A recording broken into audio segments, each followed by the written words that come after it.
Sometimes we get asked why we're still doing the same thing after 20 years. Sometimes we wonder why we're stuck in habits so ingrained they feel like they're a part of our identity.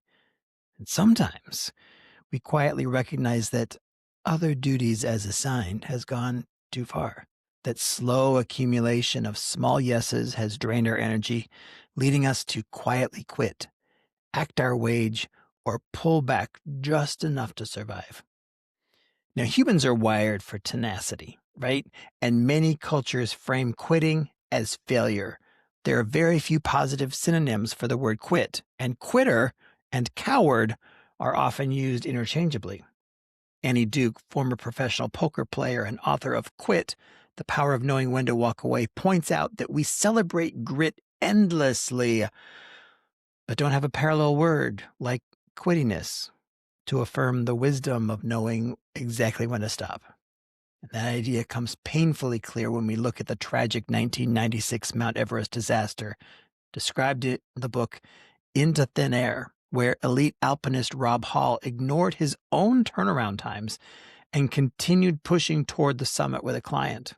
When a storm hit, both died, while the others, who turned back earlier at the right turnaround time, survived. Their refusal to quit was framed as heroic, but it proved fatal. While most of our decisions in education are not life or death, the psychology behind them is strikingly similar. We cling to failing paths because of loss aversion, our tendency to value avoiding loss more than acquiring gain, which means something feels lost, time, effort, reputation. We invest disproportionate energy trying to recover it, even when moving forward would actually cost less. This is compounded by the sunk cost fallacy, where we continue investing in something simply because we've already invested so much. Like when a team spends weeks building an SEL action plan only to realize it's flawed, but pushes forward anyway because abandoning it just feels worse than fixing it. Add to that another bias, the status quo bias, which is our preference for familiar paths even when the better options exist elsewhere. And then there's the omission bias, where we judge harmful actions as worse than equally harmful inactions, convincing ourselves that doing nothing makes us less responsible even though the outcomes are still shaped by our choice not to act. My mom's favorite saying captures this perfectly. Not to decide is to decide.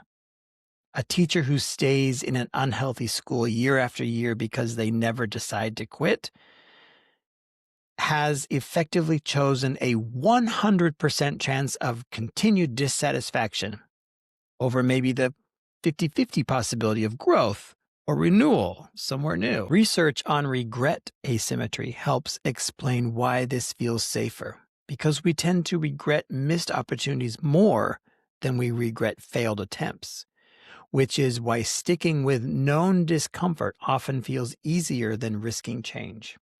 We face opportunities to quit or recalibrate far more often than we realize. And a simple strategy to try this week is what I call a quit audit.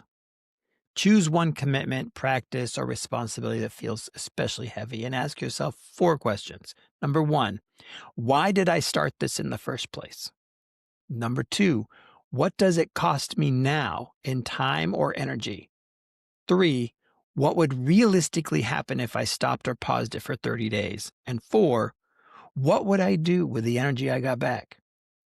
Then, instead of making a permanent decision, give yourself permission to experiment with quitting.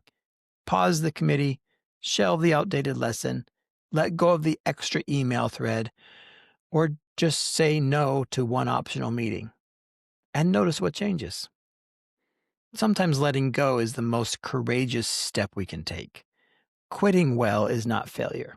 It's a decision to realign with our values and reclaim energy for what matters most. And this doesn't only apply to roles and responsibilities, but to things as well. We tend to hold on to objects long past their usefulness. So maybe this week you notice the snow globe passed down through generations and ask yourself, Does this still carry meaning or has it become an obligation? Or maybe at the end of the school year, you finally let go of the bulletin board border you picked up from the free table last May and never used. Regardless, letting go doesn't have to mean becoming untethered. Quitting well isn't about giving up. It's about creating space, and sometimes the healthiest move forward begins with choosing what to put down.